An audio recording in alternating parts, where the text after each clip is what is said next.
देखते हैं कि बुजुर्गों को खास तौर पे सर्दी बड़ी इफेक्ट करती है, तो उनके लिए कोई ऐसा टोटका दें जो उनके जोड़ों में दर्द जो होती है। जी, बुजुर्ग जो लोग सर्दी बहुत लगती है या असाबी वीकनेस फील करते हैं, उनके लिए तो एक बेहतरीन चीज है एक अंजीर। 21 दिन बाद 41 दिन बाद वो आप खुद महसूस करेंगे कि मरीज जो मैदे के, इनको पुराना मसला है मैदे का, अल्सर या वो कोई ऐसा टोटका बताएं कि उनको जरा शिफा हो जाए। अच्छा, मैदे के हवाले से मैं बता रहा था कि पुदीने की चटनी, अनारदाना, अदरक, लहसुन। मैदे का मरीज है वो कुछ दिनों बाद अल्लाह के हुक्म से मैदे का मरीज नहीं रहे। फैटी लीवर बहुत ज्यादा नौजवानों में पाया जाता है, इसकी एक तो वजूहात क्या है और इनसे बच कैसे सकता है? अगर आपका जिगर फैटी है तो उस सूरत में सबसे जरूरी है कि भिगो दें, सुबह छान के भून के वो पानी पी। मैदे जिगर के फैटीपन के मरीज हैं वो इसे शिफा पाएं, तो आप आधा चम्मच सुबह शाम सफूफ खाएं। मैदे का अल्सर, एच पायलोरी के इश्यूज, हेलिकोबैक्टर पायलोरी के इश्यूज। अच्छा, नौजवानों में शुगर की बढ़ती बड़ी तेजी से वजूहात, इसका आपके ब्रेन के साथ ताल्लुक है। नौजवान आजकल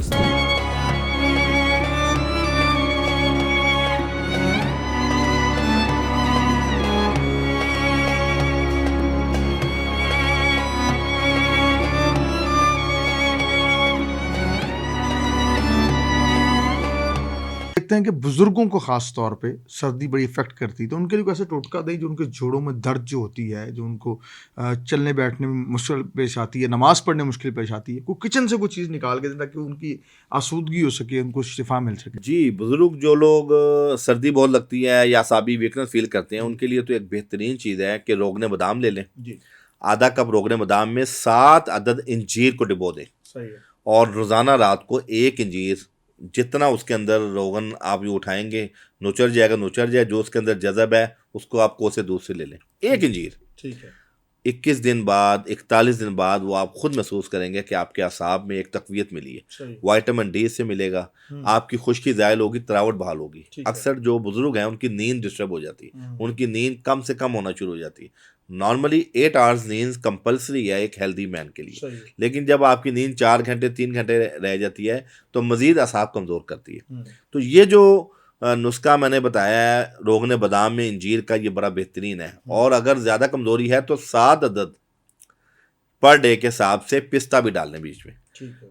डेली की 1 इंजीर खानी है, 1 इंजीर और 7 अदद पिस्ता रात को रोगने बादाम में, वो 7 दिन बाद की दोबारा, यानी 49 पिस्ते और 7 इंजीर आप डिबो के रख दें। ठीक है। 7 दिन खानी है। 7 दिन ये अमल करें, 7 दिन के अंदर ही आपका ईमान ताज़ा होगा, आपको खुद अंदाज़ा होगा कि जी 7 दिन के अंदर मेरी अंदर बहुत बेहतरी आई। तो यकीनन आप इसको 21 दिन और 41 दिन पूरा कोर्स करेंगे। अच्छा, खासतौर हम देखते हैं कि लाहौर के अंदर ही नहीं, पाकिस्तान सारा जो है वो मैदे का मरीज बन चुका है, तो इस पे अब बताएं कि क्या ऐसा टोटका है जो मरीज जो मैदे के, इनको पुराना मसला है मैदे का, अल्सर या वो कोई ऐसा टोटका बताएं कि उनको ज़रा शिफा हो जाए, वो अपनी बेहतरीन उनका मैदा हो जाए, हजम अच्छा कर सके। जी देखें, मैदा जिसमें इंसानी का हौज़ है और तमाम तर रगें इस हौज़ से वाबस्ता हैं।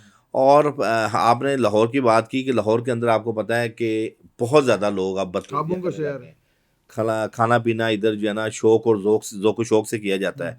दावतें यहाँ डेली की बुनियाद पे, पहले वक्तों में होता था शादी है, सालगिरह है तो दावत होती थी।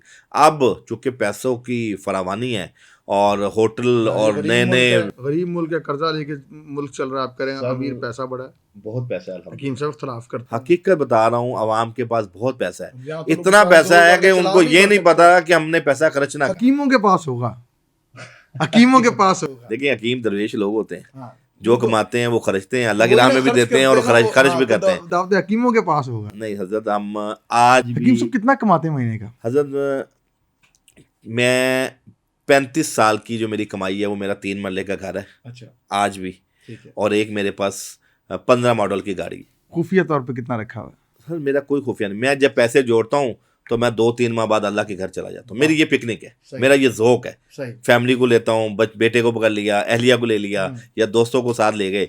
मेरा ये ज़ौक़ शौक़ है कि मैं जब 5-7 लाख 2-4-5 लाख इकट्ठा होता है या मैं कमेटियाँ डाल के इकट्ठा करता हूँ तो मैं अल्लाह के घर चला जाता हूँ। ये मेरा ज़ौक़ है। अच्छा, और ये ग्राउंड रियलिटी है। सही। हम वापस मैदे पे आते हैं, तो बेहतरीन कोई चीज़ बताएं मैदे के हवाले से कि जो है। अच्छा, मैदे के हवाले से मैं बता रहा था कि पुदीने की चटनी हमारे तमाम लोगों को इसका एहतमाम करना चाहिए। इससे आपका कोलेस्ट्रॉल ठीक है, इससे आपका यूरिक एसिड ठीक और आपका जिगर ठीक। और दूसरा, अपने खानों के अंदर हमारी माएँ बहनें जो घरों में किचन में खाना बनाती हैं उसके अंदर जो मसाला जाते हैं वो खुद पिसवाएं। यानी कोई भी मसाला आपने लेना है उसको आप पहले हर्ब की शक्ल में लें, उसकी सफाई करें, उसके बाद उसको घर में ग्राइंड करें। जब आप ये मसाला इस्तेमाल करेंगे तो आप मैदे के अल्सर, मैदे के तेजाबे से भी बचेंगे। और पुदीने की चटनी के अंदर क्या है जी, पुदीना, अनारदाना, अदरक, लहसुन, अजवाइन, ज़ीरा सफ़ेद, ये चीज़ें डाल के थोड़ी बहुत कलौंजी और मेथी दाना भी हम उसमें डलवा देते हैं। तो आप इमेजिन करें, ये हर खाने के साथ 2-3 चम्मच लें।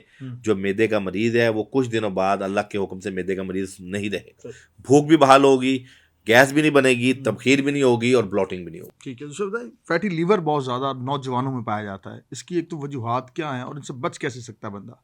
फैटी लिवर ग्रेड 2 कॉमन हो चुका है और इसकी मेन वजह यही है कि जहाँ खाना खाया वहीं बैठ गए, या दूसरे नंबर पे शुगर का ज़्यादा इस्तेमाल, चीनी का ज़्यादा इस्तेमाल, और तीसरे नंबर पे है कि लाइफस्टाइल सेडेंट्री है, कि हम उठ यानी कि वॉक नहीं हो रही, एक्सरसाइज नहीं हो रही।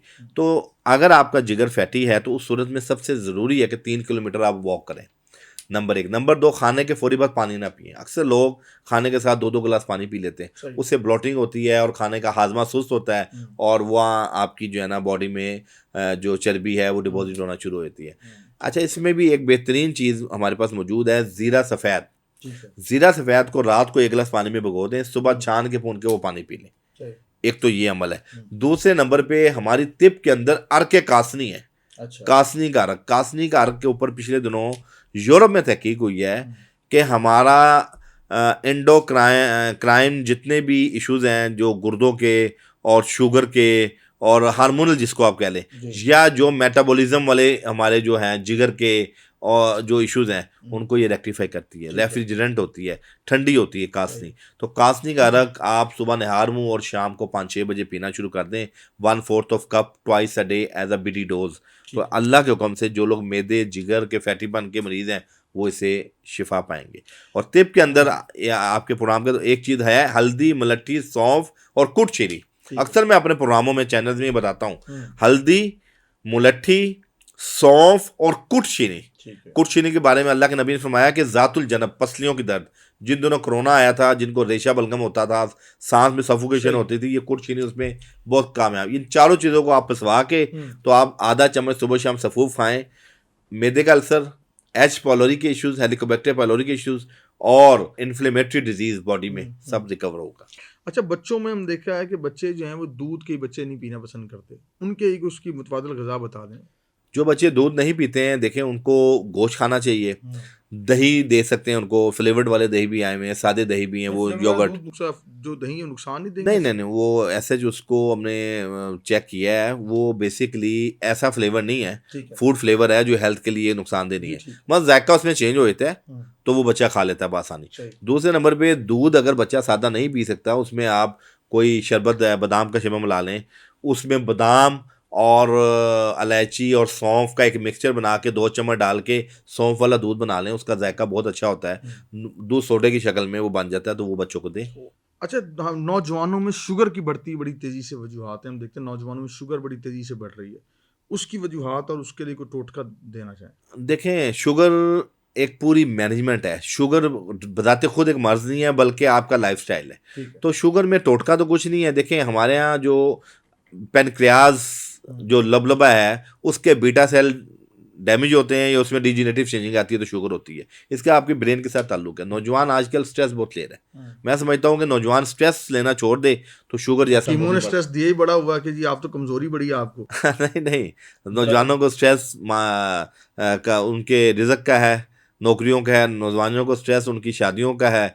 नौजवानों को स्ट्रेस जो है अपना हेल्थ का है। तो ये बात है कि नौजवान हमारा जो है ना और मुस्बत सरगर्मियों में नहीं आ रहा। पहले क्या होता था कि इनडोर एक्टिविटीज कम होती थी, आउटडोर ज़्यादा होती थी। क्रिकेट भी खेलते थे, बैडमिंटन भी खेलते थे, फुटबॉल भी खेलते थे। आजकल तमाम बच्चा नौजवान जो है ना मोबाइल पे गेमें खेल रहा है। तो आप हमारी एक्टिविटीज़ कम होने से भी हमारी बीमारियाँ